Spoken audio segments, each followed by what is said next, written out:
यह कहानी उस समय की है जब हनुमान जी लंका से सीता माता का कंगन लेकर श्री राम के पास वापस लौट रहे थे। रास्ते में वह बहुत ही सुंदर बगीचे को देखते हैं।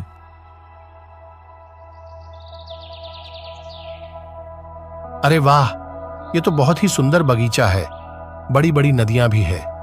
नीचे जाकर स्नान कर लेता हूं।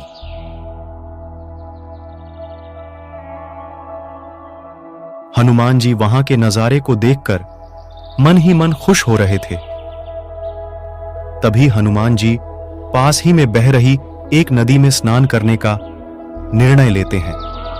हनुमान जी सीता जी के कंगन को पास ही में पड़े एक पत्थर पर रख देते हैं और स्नान करने लगते हैं।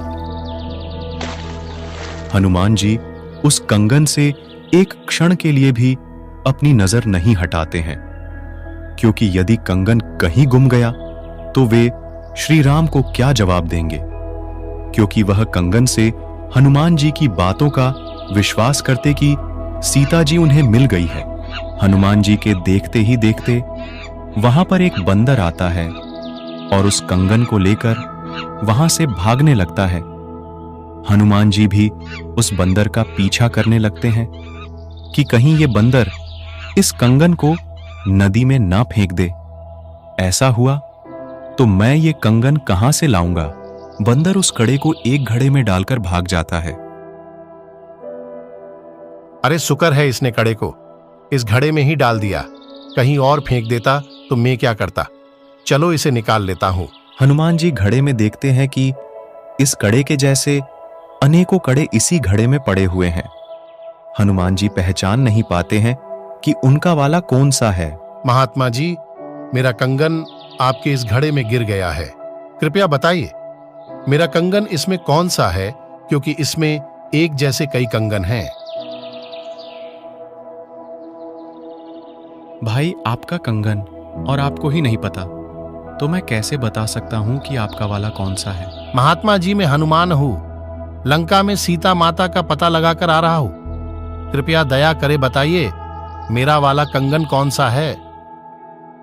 आप कौन सी वाली सीता माता का पता लगाकर आ रहे हो हनुमान? महात्मा जी, आप कौन सी दुनिया में रहते हो? भगवान रामचंद्र जी की पत्नी है सीता माता। लंका के राजा रावण ने उन्हें कैद कर रखा है। मैं उन्हें खोज कर आया हूं। ये कंगन उन्हीं का है। उन्होंने मुझे ये निशानी के रूप में दिया है। भाई, ये आपके रामचंद्र जी न जाने कितनी बार जन्म और मर चुके हैं। ये सृष्टि कोई आज से ही नहीं चल रही है।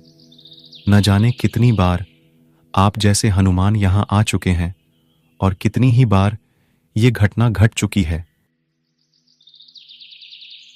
महात्मा जी, अभी तो आप मुझे यह बताइए कि वह कंगन कौन सा है। रामचंद्र जी मेरा इंतजार कर रहे होंगे। कोई भी ले जाइए, सब एक ही काम करेंगे। सब आप ही के द्वारा डाले गए हैं। महात्मा जी, चलो आपकी बात मैंने मानी कि ये सब मेरे ही द्वारा डाले गए हैं, लेकिन हर बार हनुमान लेकर भी तो जाता है, इसी में थोड़ी छोड़ जाता है। हाँ, लेकर भी जाता है, लेकिन इस घड़े में ऐसी शक्ति है जिससे कि इसमें कुछ भी डालो तो वह सामान दो में बदल जाती है। आप चाहो तो प्रयास करके देख सकते हो। हनुमान जी ने पास रखी एक कटोरी उठाई।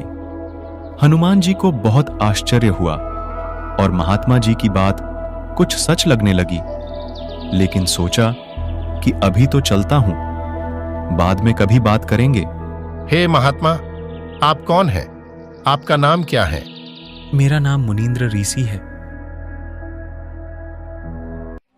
राम जी का वनवास का समय पूरा होने पर, राजतिलक होने के बाद सीता जी सभी योद्धाओं को उपहार प्रदान कर रही थी। सीता जी ने हनुमान जी को अपनी सबसे कीमती मोतियों की एक सुंदर माला दी। हनुमान जी उस मोतियों की माला को बड़े ध्यान से देखने लगते हैं और माला को तोड़ देते हैं और मोतियों में राम जी के अस्तित्व को ढूंढने लगते हैं। तभी हनुमान की इस हरकत से सीता जी हनुमान को लताड़ देती है और कहती है कि हनुमान, तू रहेगा बंदर का बंदर ही। माता जी, मुझे इन मोतियों से क्या काम था? मैं तो ये देख रहा था कि इनमें किसी में राम का नाम हो तब तो मेरे काम के है, वरना ये कंकर मेरे किसी काम के नहीं है। सीता जी के इस बर्ताव से हनुमान जी अयोध्या नगरी से चले गए और जंगल में एक पहाड़ी पर जाकर बैठ गए।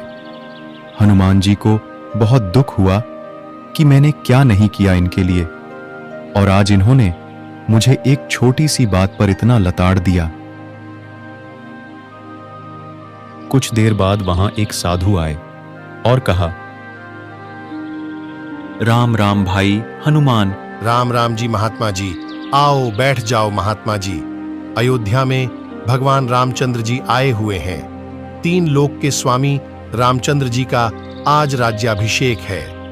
भाई, हम तो उस राम के भक्त हैं जो कभी जन्मता मरता नहीं, वो मां के गर्भ से नहीं जन्मता। ये राम जी तो न जाने कितनी बार जन्म और मर चुके हैं। अच्छा, यही बातें मुझे एक मुनींद्र नाम के ऋषि जी भी कह रहे थे। जब मैं लंका से लौट रहा था तो वो मुझे एक सुंदर बगीचे में मिले थे।